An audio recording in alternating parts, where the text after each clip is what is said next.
Resident Evil 2 Remake came out in 2019 and reintroduces a younger Leon Kennedy and Claire Redfield, who have to battle an army of the undead to make their escape from Raccoon City. The game was well received by fans and went on to win multiple awards. In this video, I've put together as many Easter eggs, references, and any other points of interest that I could find. And if you do enjoy this, then subscribe so you can stay up to date on future content like this. Now it's time to go back in time and return to Raccoon City.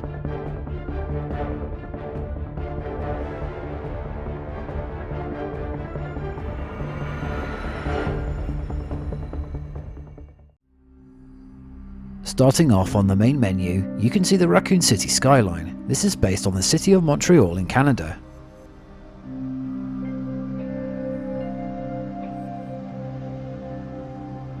An interesting point to mention is the change around in the intro cutscenes of the truck driver and Leon. In the remake, the truck driver leaves his vehicle to check on the woman lying dead on the road, and Leon is attacked by zombies at the gas station, whereas in the original, it is Leon who inspects the woman's body on the road, and the truck driver is attacked at the gas station.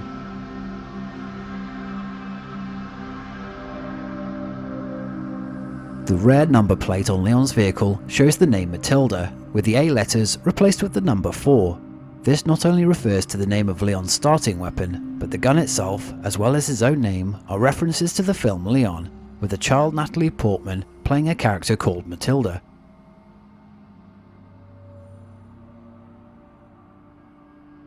On the back of Claire's bike, the number plate shows Made in Heaven, which is also seen on the back of Claire's jacket, as well as her original RE2 costume, and is named after the rock band Queen's final studio album.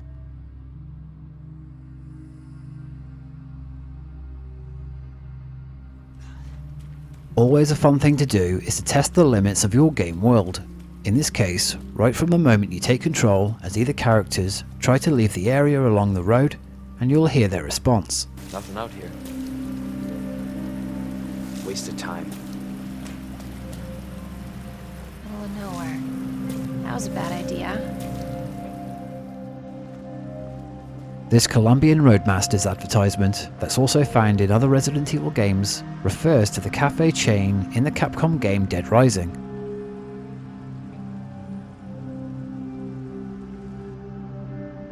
On the small billboard, it shows an ad for Corti's Painting Company, which may be a reference to Miguel E. Corti, who's an English translator that also provided voice work on the recent RE games. He was even the face model for Sheriff Daniel Cortini, seen at the start of the game in the gas station.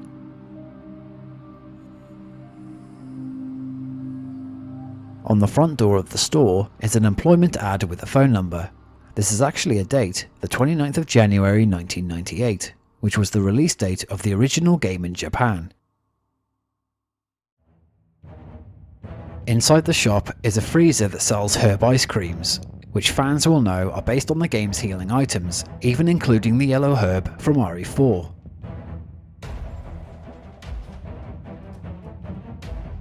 In the back of the storeroom, as well as throughout the game, are newspaper clippings showing headlines such as Body Found in Woods and Missing Man Found Dead in Raccoon City are all homages to the RE1 intro, where newspaper covers were shown of missing people that led to the STAR's investigation in Raccoon Forest.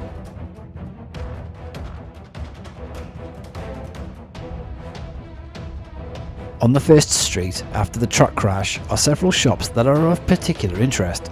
This restaurant shows the name Mikhail, who is the Russian captain of the UBCS team sent into the city in RE3 Nemesis.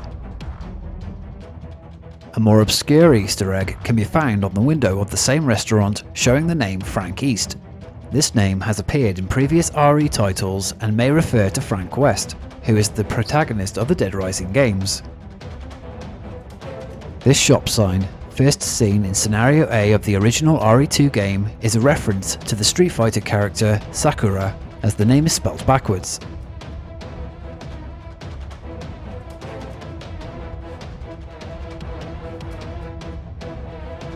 Another shop name spelled backwards is a reference to Capcom writer Teruhiro Shimagawa.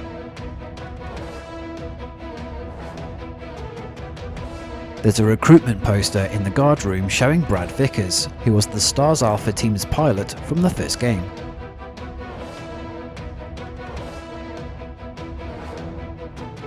Beneath the statue in the main hall is a list of names showing Capcom localizers, who were responsible for translating the game into different languages.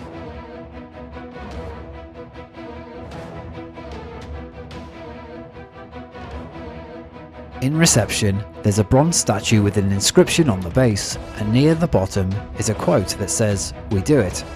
This refers to the special Capcom message back in 2015 from the producers to the fans confirming the remake was happening. There are plenty of book titles to see in the game, but there is one that stands out to me, as it says Louisiana. This is the US state that the Baker house resides in and is the location for RE7. The West Wing office has a sign that says "Welcome Leon," but if you search nearby, there's another L found on this table. This is Capcom making fun of itself for the original game's misspelling. On one of the lockers nearby has a returning Easter egg from the original game. The name JoJo can be seen. This refers to the Japanese manga series JoJo's Bizarre Adventure.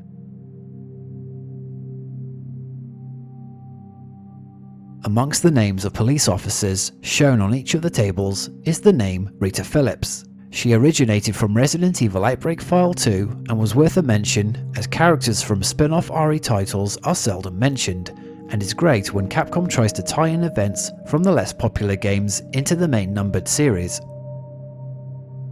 There are several lockers that can only be opened by finding the right combination. This one, found in the men's changing room, unlocks with the letters CAP.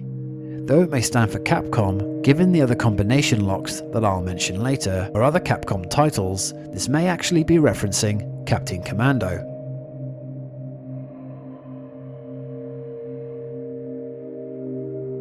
On a chalkboard in the operations room is a list of names that have been crossed out. These names are Capcom developers who worked on RE2, including Dario Shichiwa, who is one of the writers.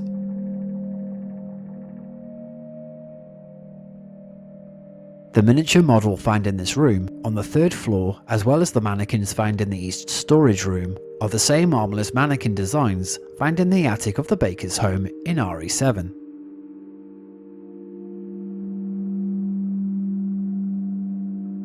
Nearby is another locker that requires a letter combination to open. The letters DCM, rearranged to DMC, may be a reference to Devil May Cry.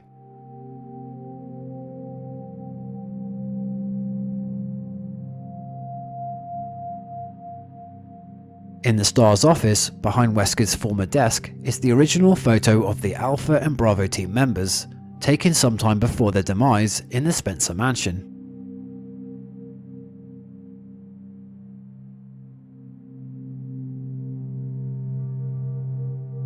In the original game, there was a secret film you can find in Wesker's desk that revealed an image of Rebecca Chambers, and in the remake, a secret film of her can again be found hidden away in the desk, but once you collect the weapon mod, there's no action prompt to take any other item, so it can easily be missed.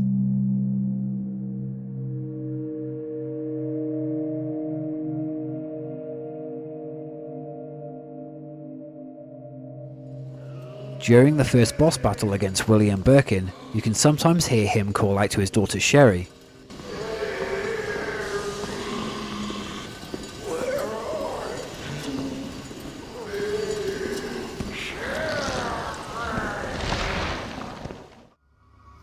A funny notice can be read in the shooting range about the two lights. It states when the green light is on, everything is running smoothly, but if the light is red, the officer has done something stupid. It then adds insult to injury in the last line by saying, probably because you didn't read the damn manual. In the room where Chief Irons keeps his art collection, you can find two models of flying machines based on real-life drawings from Leonardo da Vinci.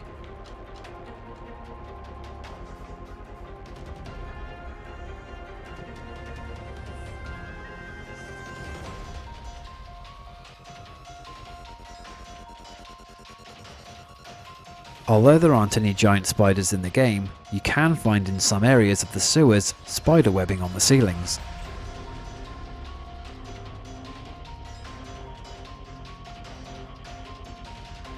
In the nursery of the orphanage, you can find crossed out on a chalkboard a drawing of a teddy wearing a hat. This may be a nod to Lottie, who is Natalia's bear friend from Revelations 2.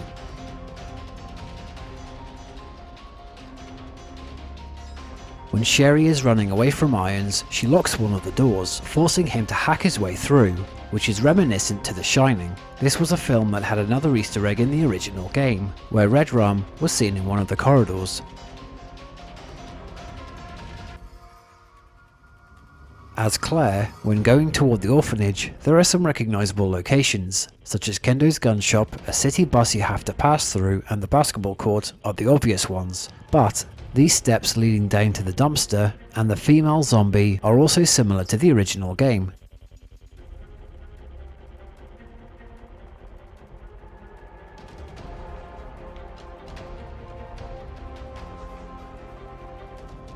The way the G creatures bursts out of people's chests is reminiscent to another classic movie, Alien.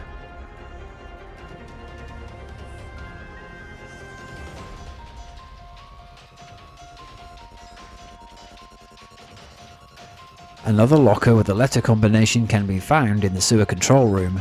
If you rearrange SZF to SFZ, the abbreviation can refer to yet another game, in this case Street Fighter Zero, as the Alpha series are called in Japan. Some of the characters' DLC costumes are also references, such as Leon's noir costume that is based on the protagonist from The Evil Within, which was also directed by RE creator Shinji Mikami. The Arkley Sheriff costume may be strongly based on Rick Grimes from The Walking Dead, and one of Claire's costumes is based on Elza Walker, who was the original character design in RE 1.5.